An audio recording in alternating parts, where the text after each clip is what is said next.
नमस्कार, मी अश्विनी माझ्या यूट्यूब चॅनलमध्ये तुम्हा सर्वांचे स्वागत करत आहे आणि तुम्ही जर माझ्या चॅनलला सबस्क्राईब केलेलं नसेल तर पटकन सबस्क्राईब करून घ्या आणि नंतरच हा व्हिडिओ पहा। तुम्हाला जर हा व्हिडिओ आवडला असेल तर लाईक करा, शेअर करा आणि कमेंट करायला देखील विसरू नका। तर आज आपण आलेलो आहोत आमच्या स्कूलमध्ये। तर या ठिकाणी पाहू शकतात तुम्ही छान छान अशी झाडे आहेत आणि जे की झाडे छान अशा प्रकारे डुलत आहेत, फुले दिसत आहेत त्या ठिकाणी आणि काही ठिकाणी गवत पण दिसत आहे। तर आपण या ठिकाणी खास आलेलो आहोत गवत काढण्यासाठी, परंतु मी अगोदर तुम्हाला दाखवून देत आहे की कशा प्रकारे झाडे आहेत किंवा तेथील वातावरण कसं आहे। आणि जरा आपणाला वाटलं की या ठिकाणची जरा स्वच्छता केली पाहिजे, तर मग म्हणलं चला तर मग कशाला वेळ लावायचा आहे, करूयात स्वच्छता। आणि कारण की या झाडांसाठी खूप खूप सारं कष्ट सरांनी घेतलेलं आहे, कारण की सरांनी या ठिकाणी माळरान होतं हे पूर्णतः, त्यामुळे या ठिकाणी झाडं येणं मुश्किल होतं।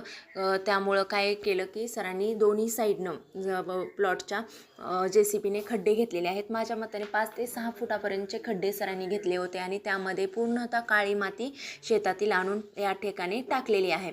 कारण की जर झाडांना व्यवस्थित सुपीक जमीन असेल किंवा माती असेल तरच त्याची मुळे व्यवस्थित लांबपर्यंत पसरली जाऊ शकतात। तुम्हाला दिसत असेल मला आमचं की पाहू शकतात हे माळरान आहे कशा प्रकारचं आहे।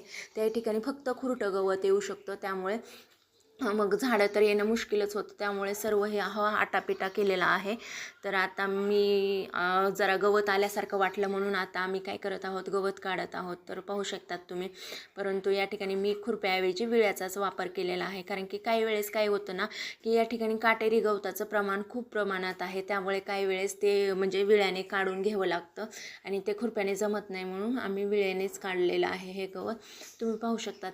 आणि असं नाही, आपण जर एखाद्या गोष्ट ही मनापासून केली तर त्याचे फळ आपणाला हे मिळते, म्हणजे काही मिळतेच, हे आम्हाला तरी अनुभवास आलेला आहे। तुम्ही पाहू शकतात की माझे शॉर्ट व्हिडिओमध्ये जे की मी स्वामींचे विचारमध्ये टाकलेले आहेत त्यामध्ये माझं देवघर दिसतं। तर त्या देवघरामध्ये जी फुलं जे सजवलेलं आहे ना देवघर, ते पूर्णतः फुलं हे या स्कूलमधीलच झाडांचे आहेत।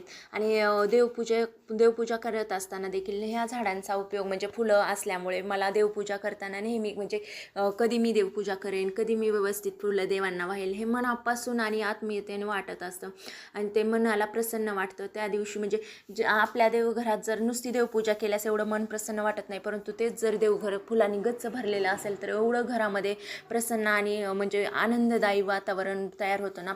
एक वेगळीच पॉझिटिव्ह एनर्जी आपल्यामध्ये येत असते। त्यामुळे आणि ते आपल्या स्वतःच्या कष्टाचं आहे आणि ते आपण स्वतः तोडतो आणि किंवा आपण एखाद्या झाड लावलं तर त्याची फळं आपण स्वतः चाखतो, हे वेगळंच म्हणजे एक्साइटमेंट असते सगळ्यांसाठी।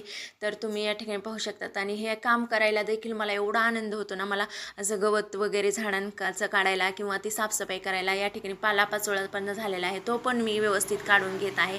ह्या सर्व गोष्टी करायला मला खूप खूप मनापासून आवडतं। तर तुम्हाला हा व्हिडिओ आवडला असेल तर नक्कीच सबस्क्राईब करून घ्या चॅनलला आणि असेच नवनवीन व्हिडिओ पाहण्यासाठी मला कमेंट करायला विसरू नका। तर हा व्हिडिओ पाहिल्याबद्दल मी सर्वांची तुमच्या आभारी आहे आणि असेच माझे व्हिडिओ पाहत जा, लाईक करत जावा, कमेंट करत जावा आणि शेअर देखील करा। तर माझं चॅनल हे मॉनिटाईज झालेलं आहे, तर तो देखील व्हिडिओ मी लवकरच तुमच्यासमोर घेऊन येईल। तर तुम्हाला आवडेल का ते माझे चॅनल मॉनिटाईज कसे झाले ते पाहायला?